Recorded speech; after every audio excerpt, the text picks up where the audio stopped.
Ukraine's President Zelensky will be meeting with President Donald Trump at Palm Beach in Florida on Sunday to discuss the latest peace proposals aimed at ending the war with Russia.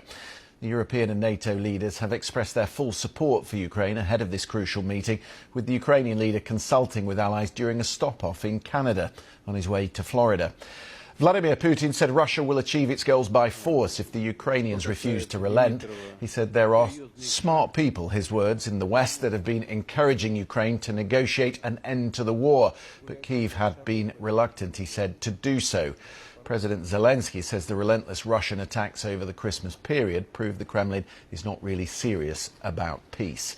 Let's go live to Kiev and speak to our correspondent Abdul Abdurasulov. It's good to see you. What do we think will be discussed at this meeting later today?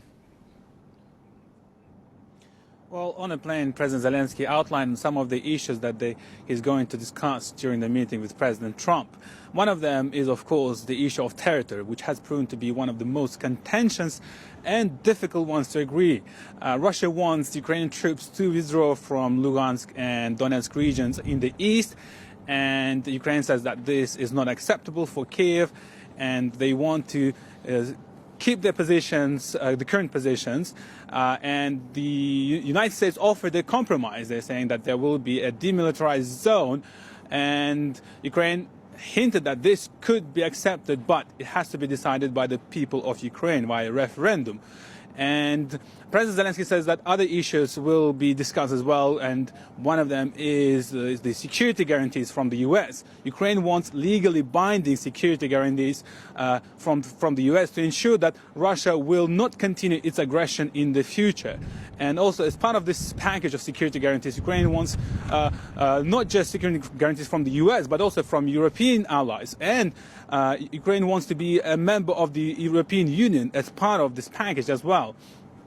But crucially, Ukraine wants to clarify the timing and sequencing of events once the agreement is signed. They want to make sure that there is a certain understanding what comes first and what comes next, whether the withdrawal will happen before any elections or once the ceasefire regime is announced. These activities by both sides will reflect each other's measures. And Kyiv says that the latest attacks just show that Russia is not keen in stopping the war. It just shows that Russia wants to continue their aggression. And just yesterday, they launched more than 500 drones and 40 missiles targeting residential buildings and also energy facilities. And Kyiv accuses Russia, saying that they want to weaponize the weather because it's really cold now in Ukraine. The temperatures dropped below zero. And following the attacks yesterday, about 40% of the residents in Kyiv were left without heating, and there are still regular power cuts across the country. So Russia is attacking these energy facilities in order to increase the pressure on the leadership of Ukraine so that they will accept Russia's terms to reach this deal. Abdul, thank you for the moment. Let's then speak to Major General Volodymyr Halfrelov. He was the former Ukrainian Deputy Minister of Defence. You're very welcome back to the BBC. Thanks for speaking to us. Are you hopeful that something will come of this meeting today? There are no any expectations or positive expectations from the outcome of this meeting, because it's a meeting of the two leaders or the two presidents. But at the same time, from Ukrainian side, it's about the people, it's about the parliament, it's about the civil society to decide what are the concessions or ideas in this resolution. Everybody in Ukraine, we understand that the main obstacle to any plan to resolve this conflict is Putin's maniacal unwillingness to compromise on the Ukrainian issue. He wants Ukraine to surrender. Any compromise is perceived by him as a personal political defeat. Only harsh realities can somehow affect his mental state. Such realities could be a difficult situation with the Russian economy or his permanent losses in this war. So we are very realistic about the position of Russia in this conflict. When it comes to Donbass and the issues of territory, are there red lines that President Zelensky cannot cross? Of course, everything which concerns territories is a red line for Ukrainian society here. So, yes, there is a group of parliamentarians created to understand what could be kind of legal limitation to that kind of discussion at all. So, but nevertheless, it's only about the referendum, about the position of the people, of the civil society. But any kind of referendum requires a ceasefire. Ceasefire is a first step to any kind of discussions on the status or legal format of the territories. So Russia is not ready for ceasefire because for them, any ceasefire is just a change of the paradigm of the perception of this war. You say they're not ready for a ceasefire. Yesterday, President Putin extended a ban on the export of petrol and diesel. And you've talked about the pressure on the Russian economy right now, which suggests that actually the drone attacks on some of the refineries is starting to have an effect. Do you think actually there might be an inclination in some quarters in Moscow to think more seriously about a negotiation?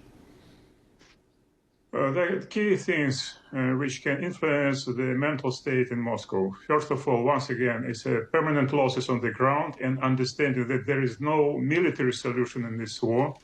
And because this war is more than a technological war, it means that it's really no military solution to this. And the second is the Russian economy, which is in decline now due to different reasons, including the Ukrainian long-range strikes to reduce Russian oil and refinery or military infrastructure. Everything together creates a lot of cracks, small cracks inside the Russian system. And sooner or later, it will lead to a kind of black swan event, we don't know which one, which contribute to the total problem, total disaster in Russia as a system. As a retired Major General, you now work as an advisor to the military defence sector. If there wasn't to be an agreement, do you think it is possible for Ukraine to resist and to hold the line in Donbass? Yes, thanks to a lot of innovations we have from our side. We have moved to the technological warfare, and so we have a parity and balance with Russia in terms of the combat capabilities.